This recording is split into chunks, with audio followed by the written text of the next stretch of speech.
The 9700-500 tool is used to clean the injection system of a diesel engine. This tool can be used on any size diesel, anything from your little 3-cylinder diesels to your big rigs. The tool, will become the fuel tank of the vehicle. What we'll do is the tool uses 1 quart of product. We incorporate a filter that goes into the top here. We put the filter in there to filter out anything that would be coming back to the tool. What we want to do is we want to get the tool hooked up to the feed or the return line of the fuel system on the vehicle. So anywhere in between the fuel tank and the fuel filter, that's where we like to hook into the system. We've got a whole series of adapters, fittings, identify the right fittings, the correct fittings for the vehicle. What we'll do is we'll hook our red line or our red hose up to the feed line, our black hose up to the return line. Once we get our product in the tool, what we want to do is basically we're just going to start the vehicle. And when we start the vehicle, we're going to feed our chemical through the feed line to the injection pump. Anything that's left over is going to come back to our tool. What we want to do, if the vehicle starts or the vehicle does not start, or it starts and just constantly wants to die, what we need to do is put air pressure to the tool. We've got a regulator on the side. We'll put our air source on there. We'll run a regulator up to 20 to 25 pounds. Restart the vehicle should run fine. While we're doing the service, what we want to do is watch our fluid level. When our fluid level gets down to 0, we want to turn the vehicle off. We want to rehook the fuel system on the vehicle. We want to hook it back up, start the vehicle, make sure we don't have any leaks or any of that, or any problems. When we talk about doing injector services or cleaning injectors on a diesel engine, if the only thing we talk about is cleaning the injectors, we're kind of missing the whole boat here. Because the chemical, as we're doing the service, the chemical is also going through our injector pump. As it's going through our injector pump, it's cleaning any varnish and gum that's in the injector pump. So we're saving our injector pump. When we talk about cleaning injectors, basically what we're wanting to do is we're wanting to clean the mechanics of the injector, but also we want to clean the spray pattern. On a diesel injector, on the pintle, on the tip of it, has holes around there. Depending on the size of the injector, depends on how many holes it has. So as them holes start plugging up, what happens is the fuel will start spraying on one side of the cylinder. When the fuel sprays on that one side of the cylinder, during your combustion process, all your burning, all the activities happening on that side of the cylinder. So what happens is that cylinder gets red hot there. Well, on the other side of your cylinder, you got coolant. Well, if your cylinder is red hot, that coolant's going to start boiling. 2 things happens at that point. The coolant starts boiling, it's going to start eating through the cylinder lining. Also, if your coolant's boiling, the additive package in the coolant is being depleted as it's boiling. So we're basically wasting, or we're cutting down the life of the coolant. Well, we also talk about spray patterns. If we're not getting a good spray pattern, what happens is during the combustion process, if you don't have a good spray pattern, all the fuel doesn't burn in the combustion process. So one, you're not getting all the efficiency out of that fuel. You're not getting all the power out of it. Also, if all the fuel doesn't burn in the combustion process, as that fuel's going out the exhaust, it's still burning. Well, if it's still burning going out the exhaust, your exhaust overheats. Well, turbos, most diesels have turbos, so if you don't want to, you want to keep from overheating the turbo.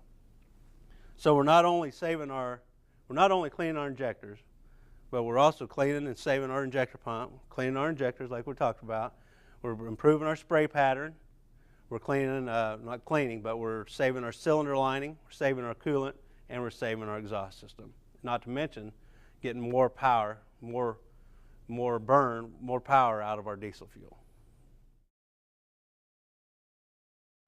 We're going to use the 9700 tool here to clean the injectors on this diesel engine. First thing we want to do is set up our tool. We've got a brand new tool here. First time we fill it up, we're going to have to fill it up to the 0 mark and then put the rest of our quart in there. So the first time we fill the tool, it's going to take more than a quart to do the service. We want to make sure our ball valve's closed here. We want to make sure our vent is open.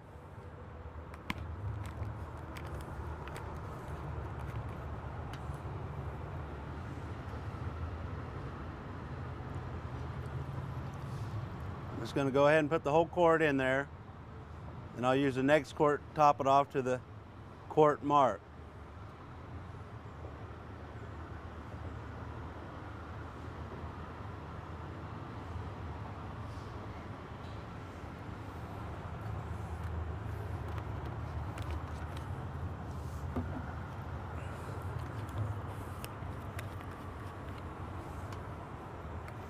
I'll go ahead and top it off to the quart mark.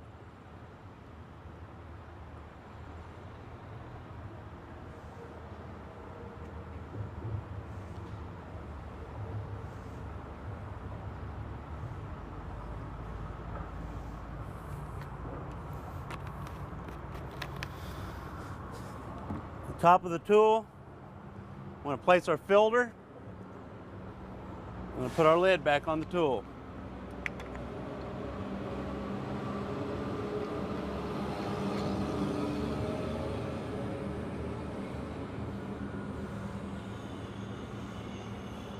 After we get the lid on the tool, what we want to do is we want to bleed the air out of our feed hose. They only have to do this on a brand new tool. So I'm going to take a fitting. That way we have an open-ended hose. I'm going to open my ball valve and I'm just going to watch. As soon as I get fluid coming out of the hose, all the air is bled out of the hose. Takes a couple seconds. That's it. The tool's set up and ready to go. Next, what we want to do is move to the vehicle. What we're going to have to do is locate a spot in between the fuel tank and the injector pump to get hooked into the fuel system. We want to identify our feed line and our return line. 9 times out of 10, our feed line is going to be larger than our return line. If the feed and the return are the same size, we're going to have to identify which one's the feed and which one's the return. How we do that is we're going to either follow the lines up to the filter. If you follow one of the lines that goes to the filter, then that's your feed line. If you can't, I mean, if there's too much stuff in the way and you can't figure out which is which, what you can do is start the vehicle, let the vehicle get warm, and as the fuel's going up to the engine compartment, going through the injector pump and coming back, it's going to be warm. So you can fill the two lines. The line that's warm is going to be your return line. In this case, we can identify which one's the feed and the return. The feed's larger than the return. So this is where we're going to break into the system. So we're going to go ahead and get into the system. As we can tell by looking at the two hoses, we can tell that one's larger than the other. This one's larger than the other one, so we're just going to get our appropriate adapters out of our kit.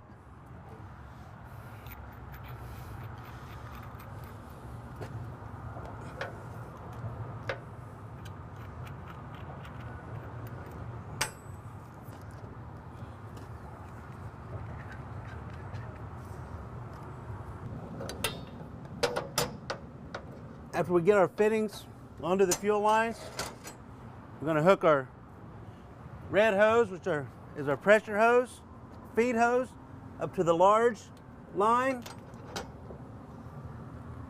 and the black hose, which is our return hose, up to the smaller line. And we're hooked up.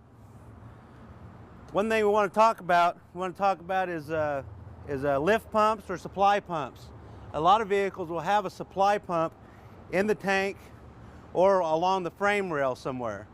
If we go, say this vehicle had a supply pump in the tank, at this point we'd have to do one of two things. We'd have to disable it, or we'd have to take a loop hose that's supplied with the kit and loop the system. If we didn't do that, when we went in there and touched the key, turned the key on, it's going to start spraying fuel all over the place. So that's one thing we want to make sure that if we're not in between the tank and the supply pump, then we got to turn it off, okay? Now on Fords, like the Power Strokes, they have a supply pump that's right on the frame rail, right underneath where the driver sits. Okay, what we want to do on that particular vehicle, we want to supply that pump. So we want to go in between the tank and the pump and let the pump do the circulating for us, okay? So, we're hooked up to the vehicle. we've got the chemical into the machine. When I open our ball valve, we've got our vent valve open. What we want to talk about here is we've got a regulator here with air pressure. Now there's only one vehicle out there that we've ran into, that we need to put air pressure to it.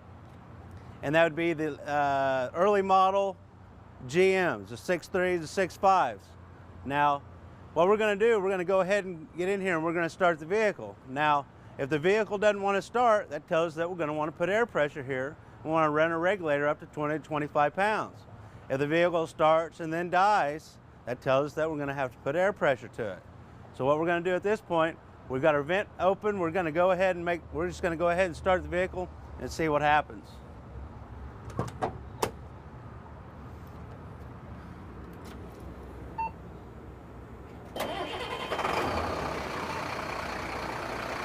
Once the vehicle starts, what we want to watch our canister.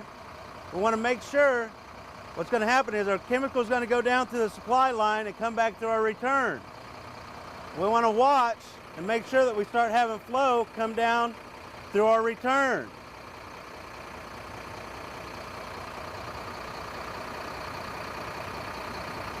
There we go. We've got flow coming through our return. That tells us that we're making a loop. That tells us that everything's going like it's supposed to. We want to check our lines, make sure that we don't have any leaks. Everything looks good. Then we want to just watch our tool. Next, what we want to do after we check the tool out, we want to run the vehicle up, we want to run the RPMs up to 1200 RPM.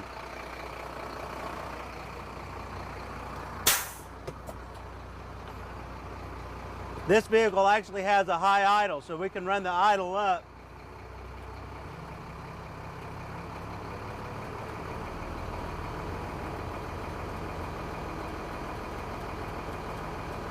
If it didn't have a way to run the idle up on the vehicle, then we'd have to use a throttle depressor such as this. When the chemical gets down to the 0 mark, we're going to shut the vehicle off and disconnect. Right now the vehicle is running 100% off this canister. This has become the fuel tank of the vehicle.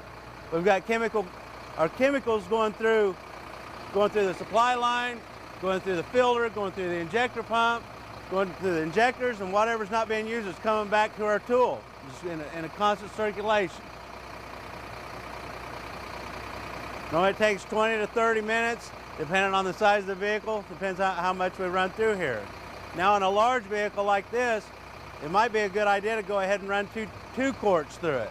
Especially you start getting up to the vehicles like the over-the-road vehicles, big semis. 2 quarts might be necessary. Now anything you're going to see in like a dealership setting, say your Power Stroke, your Chevys, your Dodge diesels, 1 quart's going to be plenty. At this time, while the vehicle's running, we're going to go ahead and put our 244 in the tank.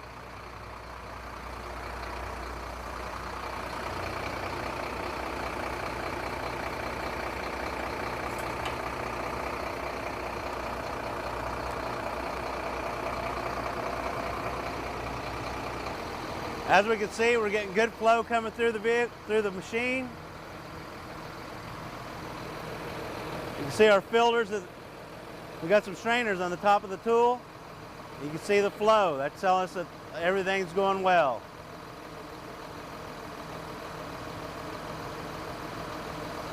Next, all we do is we just watch, make sure we get down to our 0 line. We want to turn the vehicle off and proceed. Our product's down to 0, so we want to turn the vehicle off.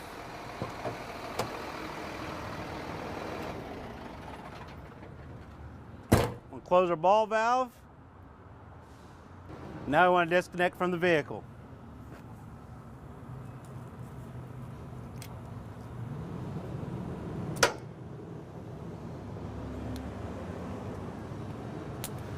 We want to remove our adapters.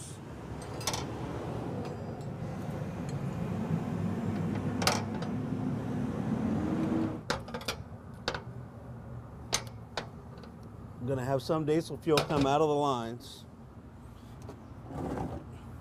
No big deal. reconnect our lines, make sure we put them on the right. The return goes on the return. They're different sizes, so it's impossible basically to get them switched around.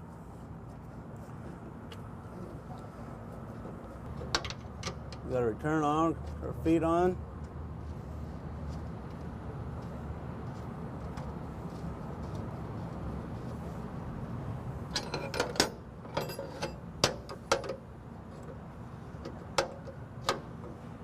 Both lines tight. The next thing we're going to do, we're going to start the vehicle.